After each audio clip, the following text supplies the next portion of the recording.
Hey guys, happy Thursday. I hope you've had a good day today. It's actually starting to rain here, but it's still been a good day. And I want to take some time to reflect on the daily reading today. Today it was 2 Samuel chapters 4 through 6, specifically in chapter 6 where we see the ark returned to Jerusalem, and it's this moment of celebration and rejoicing.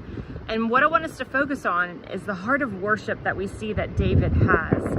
Now in this chapter, as you read it, there's a lot of nuances that go on throughout the chapter. So it's a pretty powerful one, and it's beautiful to read and to see the joy that the people have to have something that God had wanted and desired to happen and have that ark return to Jerusalem. But specifically, let's talk about just some points that we can learn from David. We see that he has this wholehearted worship. Now, what does that mean for us? I think if we worship God with all of our heart, just as David danced with all of his might, we show complete devotion to the Lord. And there's something to be said about worshiping God in spirit and in truth. That's so important for us to do. And when we do that, we can be free with the Lord, and there's this sweet intimacy that we have with God. There's joyful celebration.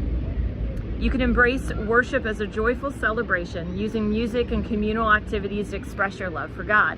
And in this, you see not only that David danced and worshiped God with music, with song, and with dancing, but he also did it by fellowshipping and celebrating with the people. And the celebration was to honor what God had done. And then lastly, you see that a portion of worship is also in how we serve others. Following David's example will bless you, but it also blesses others. So when you serve other people as a part of your worship, you're really showing them who God is. You're loving them as Christ would love them. And in that, you're loving God because you're doing exactly what He's called you to do. Our actions should also be an act of worship.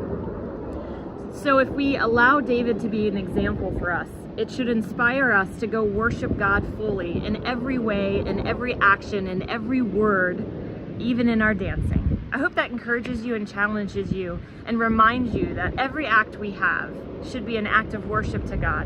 When we pray to Him, when we fellowship with believers, when we serve others, when we worship Him in spirit, when we worship Him with song, when we worship Him with music, it's all such a beautiful moment for us to grow closer to the Lord, to have intimacy with God, and just to worship Him because He is worthy of our worship.